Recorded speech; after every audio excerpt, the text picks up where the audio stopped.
Why would an advanced alien civilization travel across the solar system to a primitive planet like Earth? The answer is not conquest, not curiosity, but desperation. According to ancient Sumerian texts, their homeworld, Nibiru, was dying. Its atmosphere was crumbling, exposing its inhabitants to lethal solar radiation. But their scientists had a plan that required a rare metal to save their world. That metal was gold, and the only place they could get it in large enough quantities was right here. This is the true story of the Anunnaki's mission to Earth, a story of survival that would lead to the creation of the human race as a tool to work in their minds.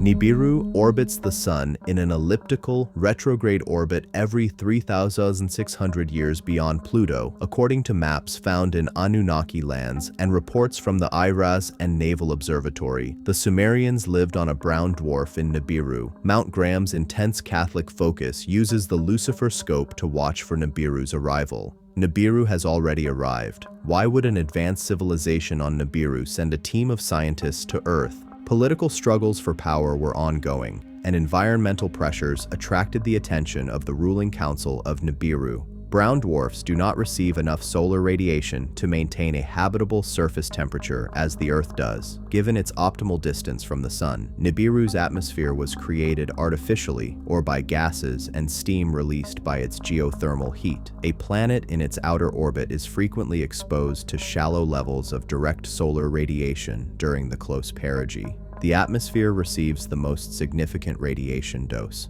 Sitchin's published history timeline states that approximately 450,000 years ago, life on Nibiru faced extinction because of a deteriorating atmosphere and radiation exposure.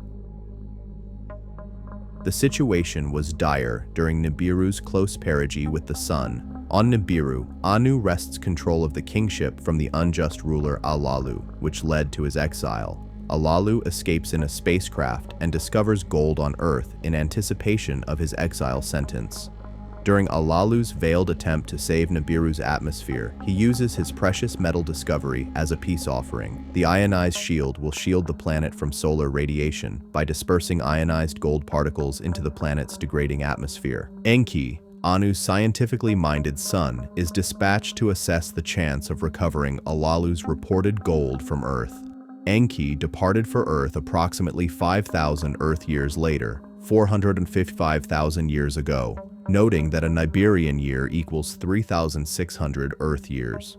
According to Sumerian records, the first city colonized by the Anunnaki was Eridu in the Persian Gulf headquarters, including the Sumerian king's list. Enki and a small group of support staff began prospecting for gold in the waters of the Gulf soon after arriving on Earth. Anu sends his younger son, Enlil, to help Enki speed up the gold recovery process. Enki and Enlil invited Anu to Earth to guide the arduous mining task, given the infrastructure required to crush rock and process gold-laden ore. Enki moved the mining operation from the Persian Gulf to the Zambezi River in South Africa, where the ore was mined.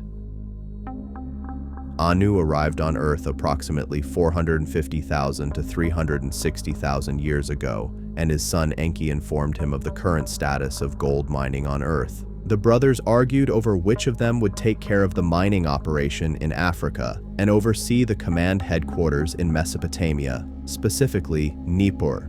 In the Atrahasis story, Anu, Enlil, and Enki drew lots to determine which mission they would pursue separately, creating a space between the two half-brothers that were often at odds. According to Sumerian accounts, Enki was Anu and Antu's firstborn son, and Enlil was the rightful heir. According to Nibirian inheritance rules, the rightful heir is the male's child and half-sister. The Anunnaki did this based on their scientific knowledge. It is important to note that the female contribution to the genetic material includes mitochondrial DNA that the male contribution does not, which predisposes the genetic bloodline toward maternal descent. Enlil governed the Mesopotamian region, where Terah and his son Abram would ultimately serve him in the temple at Ur. The Indus Valley region was given to Anu's favorite granddaughter, Inanna, while the Anunnaki kept the Sinai Peninsula to restore Nibiru's degenerating atmosphere. Enki was sent to Abzu, Africa, to speed up the gold mining operation. Enki returned to Nibiru to run the kingdom. In 3760 BCE, the division took place and was completed. Ninhursag, Enki's half-sister and a medical officer, traveled to Earth approximately 415,000 years ago and established a medical clinic at Shuruppak. Nibiru's astronauts needed medical support during their space travels. The Anunnaki complained about aging effects that were not noticeable on Nibiru.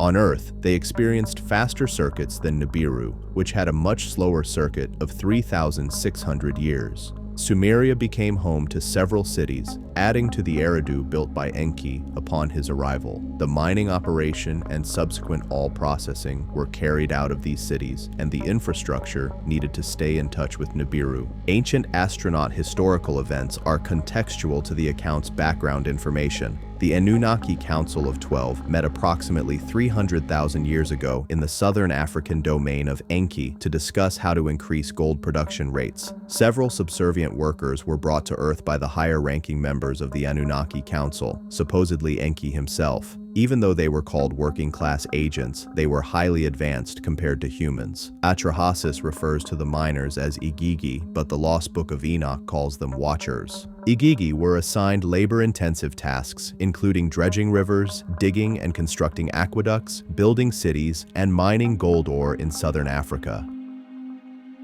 During their alien deployment to Earth, they were not provided with female companions, measured in Niberian orbit lengths as 3,600 Earth years.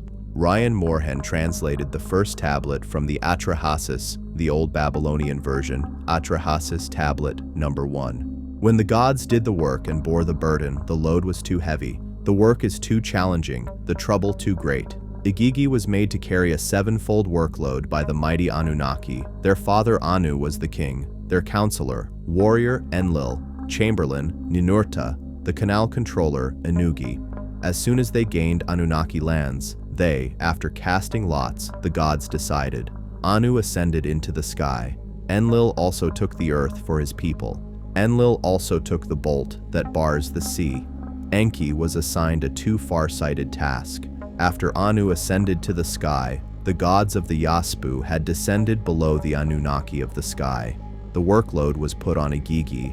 Igigi dug canals. The Igigi dug out canals, the lifelines of the land, to clear the channels. Clearing the land's lifelines, the channels, was necessary. The gods dug the Tigris riverbed. Then the Euphrates were dug up, settling down in the depths. The Atsu of the Anunnaki inside it raised its highest point of all the mountains. They carried the excess burden for 3,600 years, arduous work night and day, grumbling and blaming each other, they groaned. They groaned under the weight of the excavated soil. I would like to engage the Chamberlain, get him to relieve us of our tedious work as well. The Igigi, summarizing the key points of the first tablet, surround Enlil's encampment and demand to be relieved of their excessive workload. On Nibiru, Enlil and Enki's father, Anu, are summoned for advice and counsel. Enki is also invited to help find a solution to the unrest in the mines. The Igigi gold miners are temporarily appeased with promises of work relief as a replacement for the Igigi gold diggers. Enki and Ninhursag, his half-sister, design a genetically engineered primitive worker. We will introduce the reader to evidence that supports the Anunnaki's presence on Earth. Anunnaki evidence on Earth. Are there any physical signs the Anunnaki were here on Earth? The categories of evidence examined include astrological, technical, documentary, and biological evidence. On the Enuma Elish clay tablets displayed at the University of Pennsylvania Museum, the Sumerian creation tale is represented as an allegory of celestial warriors whose skirmishes and exploits led to the planets of their hosts, forming circuits around the sun. In the Babylonian version, cuneiform inscribed clay tablets contain the tale approximately between 1936 and 1901 BCE. Approximately 2000 BCE was the height of Marduk's reign, according to Sumerian records. The first son of Enki and the national deity of Babylon. The creation tale of Nibiru is said to have existed in an older version in which Nibiru was named the homeworld. Marduk replaced Nibiru as the homeworld. There are exceptions to the accurate representation of planet names and their orbital distances from the sun. The Babylonian creation account reveals an advanced knowledge of our solar system, which was only recently confirmed by modern science. We may be only now reaching the point where we can validate the Babylonian epic of creation based on current scientific knowledge. The Sumerian records refer to 10 planets, compared to our understanding and acceptance of only 9 today. Instead of 9, there are 10 planets in the Sun and Moon's account. Below, I summarize the epic of creation. Mercury and the Sun conspire to destroy Tiamat at the story's start. Mercury is shielded from the radiation of the Sun. When Enki learns of the plot, Mercury is put to sleep by Enki, as is the Sun. Mercury is in sleepless days. Enki, another name for Ea, unfastened his belt, removed his crown, took off his radiance mantle, and put it on himself. This means Mercury's orbit has temporarily been altered because of the solar radiation from the Sun, as Enki's planet is Neptune. For 900 years, Nibiru rested on top of the Sun, captured in the Sun's orbit. This was during the reign of Enlil. Solar radiation affects Ea, Damkina, and their firstborn son, Marduk. As the progeny of the high-ranking Anunnaki council members, Marduk establishes his right to be born with this account. Taurus, Pisces, and Capricorn are signs of the zodiac in the heavens. Earth's moon, Kingu, held the tablet of destiny, which was aligned with Tiamat. In response to Tiamat's fury stirred by the sun, Neptune turns back and reports to Anshar, Saturn. As a result, Tiamat veers off its orbital path. Marduk, Nibiru, volunteers to help disband Tiamat's forces. Nibiru's orbit captures a constellation of planets, stars, and remnants of Tiamat. Saturn's gravitational pull pulls Nibiru into its orbit, providing a calming effect. Mercury and Venus are ancestors of Saturn, which is alluded to by sending a satellite or moon from Saturn to Mercury and Venus. In Hulu, wind is a whirlwind that releases 7 winds against Tiamat. An asteroid arrow strikes Tiamat, splitting it open. The result is the destruction of Kingu. One half of Tiamat's mass is trampled, sending it to the roof of the sky, drawing a thunderbolt across it and a guard to hold it in place. The water was arranged so that it coagulated into an ocean. After correcting Nibiru's course, the location was affixed to the stands of Enlil, planetary affiliation Jupiter, zodiac symbol Taurus, and Enki, zodiac affiliation Pisces, planetary affiliation Neptune. Formally, the Earth's moon belonged to Tiamat.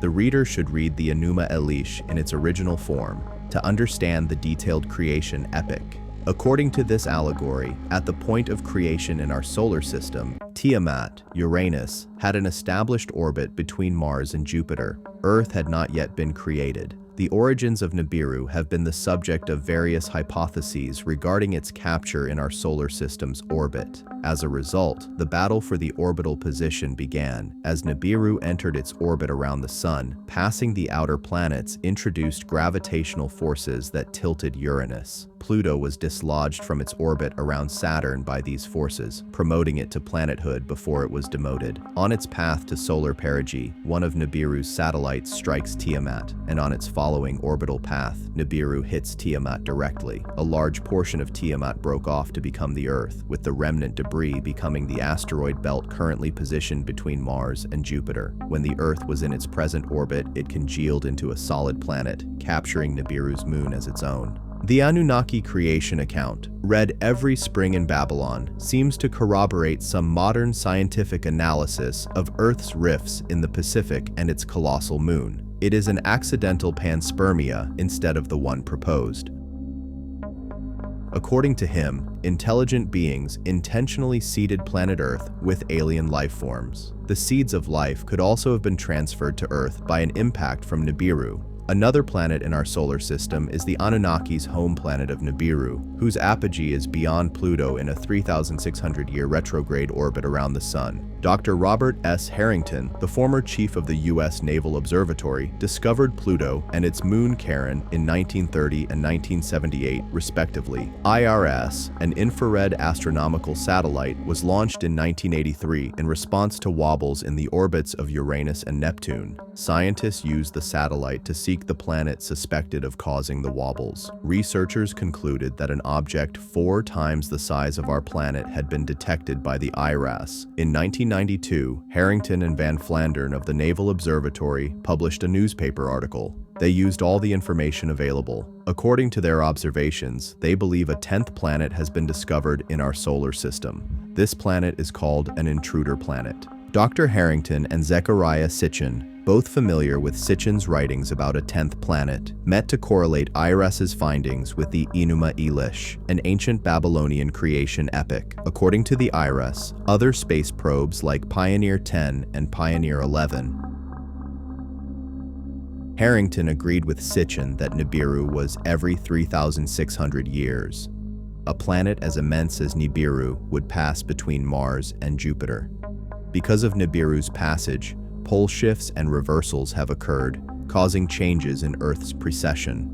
Additionally, the perihelion may be responsible for potentially dangerous meteors and debris carried by asteroids. Building evidence and technology. It is easy to find unusual artifacts around the world, especially those that seem to contradict the known capabilities of the civilization. Hieroglyphs found in the Egyptian temple of Abydos depict rockets, airplanes, submarines, and even an advanced helicopter similar to the United States AH-64 Apache helicopter. Baalbek, Lebanon, has the trilithon stones for building materials. Why choose the most challenging one, large blocks of stone weighing 1,000 tons or more? Likely they did so because they could, and it was easy for them. Among fascinating discoveries was the Temple of Hathor atop the biblical Mount Sinai. The temple contained a strange substance created by smelting gold. This find was the rediscovery of monoatomic gold by David Hudson. The massive stone blocks used in temple construction may have been moved using these anti-gravity superconductors.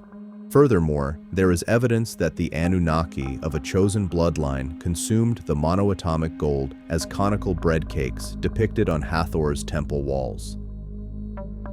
The short orbital cycles on Earth damaged the Anunnaki DNA. Specifically, the telomeres were damaged by proximity to the sun because of the multi-pass annealing process applied to the smelting gold. Ingestion of monoatomic gold acts to light up the human energy body and serve as a bridge to other dimensions. Antimony and other ingredients were added to the gold to turn it into a white powder and cause it to lose mass. Besides model airplanes, incredible solar and lunar temples aligned to solstices and equinoxes, along with tens of thousands of Anunnaki tablets and written accounts of advanced beings teaching civilizing technologies to indigenous peoples, there is overwhelming evidence that the Anunnaki were here on Earth. Annunaki astronauts left behind impressive remnants in ancient Mesopotamian cities such as Eridu, Babylon, and Uruk, where Gilgamesh reigned. The following evidence is listed. Baalbek defies current engineering methods. Gold mines carbon dated to the period that Enki was said to have been in Africa, approximately 200,000 years ago. Sumerian baked clay tablets describe the Anunnaki, their mission, and personalities at the University of Pennsylvania Museum.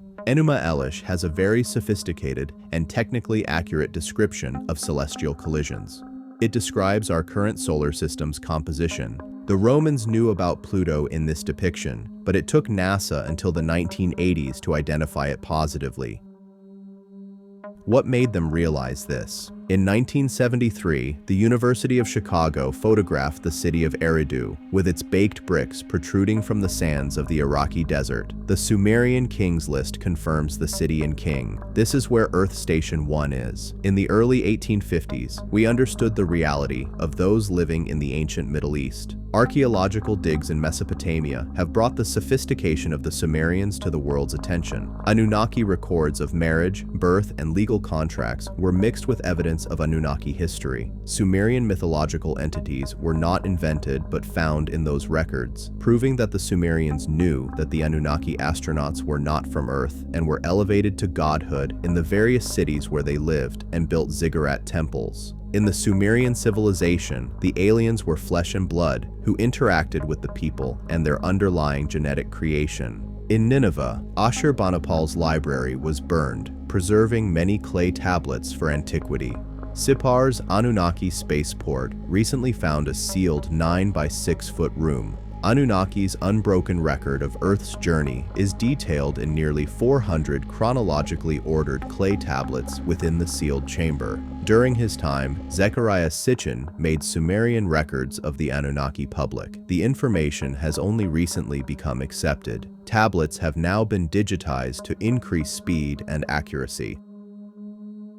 Atrahasis texts and Sumerian records point to Anunnaki gold mines in South Africa. Anunnaki gold was mined in Africa, according to the Sumerian Atrahasis document. Carbon dating has proved that those ancient mines may have been used by 200,000-year-old miners related to our biological ancestors. Evidence based on biological genetics. Genetic evidence suggests that the Anunnaki developed primitive workers in South Africa near gold mines purchased by Anglo-American plc, a mining corporation. Shimti, Enki's genetics lab, is precisely where the genetic Eve study, tracking mitochondrial DNA, specified it should be. The genetic Eve study also tracked the mutation of the Y chromosome, leading to the same area and time frame as the genetic Adam study. The Atrahasis describes how animal DNA was mixed with Anunnaki DNA until the ultimate solution, Homo sapiens, the Anunnaki's intelligence, claimed that humanity had received accounts of our technological advances leading to advanced space travel after only 200,000 years of evolution. This contradicts how tool improvement iteratively occurred over millions of years instead of rapid paradigm shifts like the Sumerians.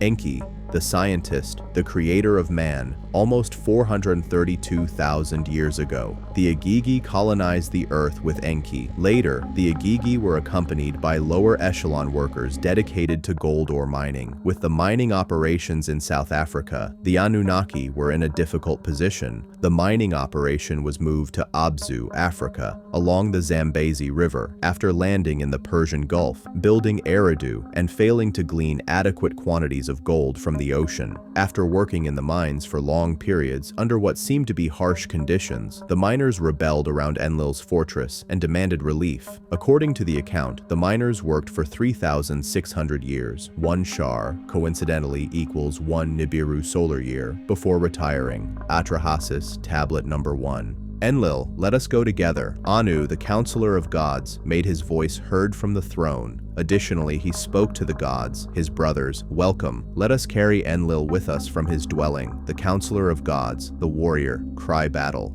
His speech caused the gods to set fire to their tools, their bolts for fire, their weapons for the god of fire. The flare-ups began as they approached the gate of warrior Enlil's dwelling. It was night, the middle watch. The house was surrounded. Nusku and Kalkal, Enlil's guards, alerted him to the rabble surrounding his house. Enlil brought weapons to his dwelling when he discovered the Igigi miners were surrounding him. Enlil's vizier, Nusku, ordered the miners to surrender. His father, Anu, advised him to fetch Enki and seek counsel from him. Anu and Enki had an impromptu council meeting to discuss what to do about the revolting lower echelons of the Anunnaki. Anu, Lord of the Sky, and Enki, Lord of the Apsu, appear on the Atrahasis tablet. These are the most powerful Anunnaki. Enlil spoke up. She got up, and the case moved along as she spoke to the mighty gods. Have they risen against me? Shall I engage in battle? Anu spoke to Enlil, saying, let Nusku go out, get the word from Igigi, who have surrounded your door. Nusku, fully armed, approached the mob and asked, on behalf of Anu, Enki, Enlil, and the Annunaki, who was governor and what the problem was. The anarchy of the miners instructed Nusku to tell Enlil, every single god has declared war. We have stopped digging. We are suffering under an excessive load. Hearing Nusku's issue on behalf of the fed-up miners, Enlil wept and then turned to his father, Anu, and asked that one miner be made an example of by being fired publicly. Anu raised his voice. He also asked his brothers, what are we complaining about? Their work was indeed too strenuous. Their trouble was too great. The earth resounded. Every day we kept hearing the warning signal. It was loud enough. Why are we blaming them? Enki, Ea, asked his brothers' gods. The work was too strenuous. The trouble was too much. A womb goddess, Blet Eli, is present.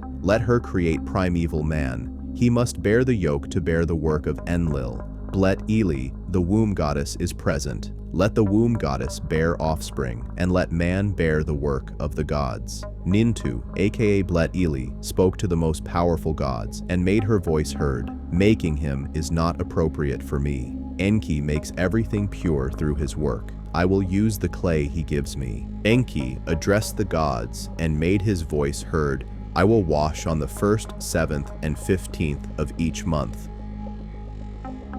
Thus, one god should be slaughtered. In addition, the gods can be purified by immersion. Nintu must mix clay. He was flesh and blood. He was also a god and a human king. It will be mixed with clay. I want to hear the drum beat forever. Let God create a ghost from his flesh and proclaim it to be his living sign. Furthermore, let the ghost exist so that the slain god will never be forgotten. Yes, yes, yes, said the assembly. The powerful Anunnaki assigns the fates. As a result, the Annunaki Council, led by Anu, decides that Enki and Nintu, the medical officer also known as Ninhursag, should develop a primitive worker to replace the rebellious Igigi miners, now crowned as mistress of all gods, and to address the Anunnaki Council after eventual success. Multiple genetic experiments, failures, and mishaps are recounted at length in the Atrahasis. Even the mother of humans has to submit a TPS report to justify her accomplishment to her boss. I did a great job. I completed the work you ordered from me. By destroying his intelligence, you have slaughtered a god. Thanks to me, you no longer have to do the tedious work. Man has been subjected to your will. Genetic manipulation is understood in modern civilized societies, but it is so common that it is not a big deal. It is possible that the Anunnaki, who lived at least 450,000 years before our civilization and had conquered space travel, could do in vitro fertilization. The Atrahasis account says they certainly could. This is a severe challenge to the idea of man as a creator. It makes me wonder if the biological scientist of our century performs any different functions than Enki did in his African laboratory. Observe the Anunnaki concept of transferring a spirit from a sacrificed being to another. This is like stories of underworld energy soul maintenance. The gold of salvation and the clay of creation, the Anunnaki legacy as our foundational mythos. The saga of the Anunnaki, as pieced together from ancient Sumerian tablets, modern astronomical data, and controversial archaeological finds, presents a narrative of such staggering scale and implication that it challenges the very bedrock of human self-understanding. It is a story born not from a divine paradise, but from cosmic desperation, a tale where humanity's genesis is not an act of benevolent creation, but a solution to an interstellar labor dispute. The question of why the Anunnaki left their home on Nibiru to come to Earth finds its answer in a powerful, unifying logic that binds the fate of a distant planet to the destiny of our own, the unyielding imperative of survival. Their journey was a monumental undertaking, a multi-generational project of cosmic engineering that would forever alter the trajectory of life on Earth, leaving behind a legacy etched in gold, encoded in our genes, and whispered in our oldest myths. The primary catalyst was undeniably environmental. The description of Nibiru as a planet with a degrading atmosphere, suffering catastrophic radiation exposure during its long elliptical perigee with the sun, establishes a motive that is both scientifically plausible and narratively compelling. The proposed solution, pulverizing gold into a fine particulate to create a protective shield in the atmosphere, while speculative, aligns with known properties of gold as a highly effective radiation reflector. This was not a mission of exploration or conquest for its own sake. It was a desperate rescue operation for an entire civilization. The discovery of gold on Earth by the exiled King Alalu transformed our planet from a celestial backwater into the most valuable piece of real estate in their local cosmos. The ensuing gold mining operation, initiated by Enki and later managed by the rival brothers Enki and Enlil, became the central drama of their presence here, a drama whose logistical demands would ultimately necessitate our creation. The evidence presented, when viewed as an interconnected whole, forms a compelling, if unorthodox, tapestry. The astronomical corroboration is particularly striking. The Enuma Elish, long dismissed as primitive mythology, reads as a sophisticated allegory of celestial mechanics, describing planetary collisions and formations, such as the destruction of Tiamat and the creation of Earth and the asteroid belt, that resonate with modern theories like the giant impact hypothesis. The persistent astronomical anomalies, the wobbles in the orbits of Uranus and Neptune, the IRAS findings of a massive unseen celestial body, and the historical knowledge of planets like Pluto long before their modern discovery, lend credence to the existence of a significant gravitational influence in our outer solar system, a role perfectly filled by the hypothesized Nibiru. On Earth, the evidence shifts from the celestial to the tangible. The inexplicable engineering marvels like the 1,000-ton trilithon stones at Baalbek stand as silent, stubborn challenges to conventional archaeology, suggesting a level of technology or knowledge that seems anachronistic. The carbon-dated ancient gold mines in South Africa, located precisely where the Sumerian texts place Enki's operations in the Abzu, provide a startling convergence of myth and material evidence. These are not merely coincidences. They are geographic and temporal fingerprints pointing to a non-human industrial presence in our deep past. However, the most profound evidence and the true climax of the Anunnaki narrative is biological. The account in the Atrahasis epic is not a vague creation myth. It is a detailed step-by-step report of a genetic engineering project. The rebellion of the Igigi miners after 3,600 years of grueling labor creates a crisis that can only be solved by creating a new being, the Lulu, or primitive worker. The description of Enki and the goddess Ninhursag slaughtering a god, mixing his flesh and blood, the divine Anunnaki DNA, with the clay of the earth, the genetic material of a primitive hominid, is a breathtakingly accurate metaphor for the process of genetic splicing and hybridization. The result was Homo sapiens, a genetically modified hybrid, intelligent enough to follow complex instructions, but docile enough to bear the yoke of the gods. This single act irrevocably binds our destiny to that of the Anunnaki, the spark of consciousness, the sudden and inexplicable leap in human evolution, the location of genetic Eve and genetic Adam in the very region of these ancient minds. All these puzzle pieces snap into place within this framework.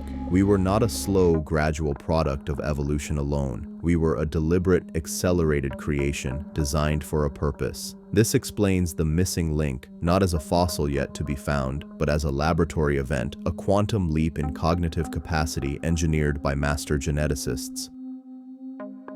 The legacy of this intervention is the world we live in today. The Anunnaki did not just create us, they shaped our early civilization. They gave us kingship, law, agriculture, mathematics, and astronomy, the foundational pillars of society, to better manage their human workforce and ensure the smooth operation of their gold-exporting colony. The rivalries between Enki and Enlil, between factions favoring human enlightenment and those insisting on strict control, became the archetypal struggles between freedom and order, knowledge and obedience that have characterized human history ever since. Our myths of gods and giants, of floods and fallen angels, are not mere fantasies. They are the fragmented cultural memories of this profound and formative period. Ultimately, the story of the Anunnaki is more than an alternative history. It is a mirror held up to humanity, forcing us to confront uncomfortable questions about our origins and our nature. Are we the beloved children of a singular god, or are we the engineered progeny of advanced beings from another world? Are we sovereign souls on a spiritual journey, or were we created as a tool for a project we can scarcely comprehend? The Anunnaki hypothesis suggests that both can be true. We are the clay of the earth, animated by the fire of the stars. The Anunnaki may have left, their mission complete or abandoned, but their legacy endures. It is in the gold that still courses through our financial systems, a silent echo of its original cosmic purpose. It is in the double helix of our DNA, a permanent record of our engineered origins. And it is in the unquenchable human drive to reach for the stars, to manipulate genetics, and to seek our creators, a deep genetic memory of the day we were made in the image of the gods, not by a word, but in a laboratory. We were created to serve, but in the process, we were given the tools of consciousness. The final chapter of this story is no longer theirs to write, it is ours. The question is whether we will use our inherited gifts to repeat the cycles of our creators, or to forge a destiny uniquely and magnificently our own. Thanks for watching, everyone. If you enjoyed this video, don't forget to like, subscribe, and hit that notification bell so you never miss an update. Drop a comment below with your thoughts. I love hearing from you. Check out more videos on the screen, and I'll see you in the next one. Take care.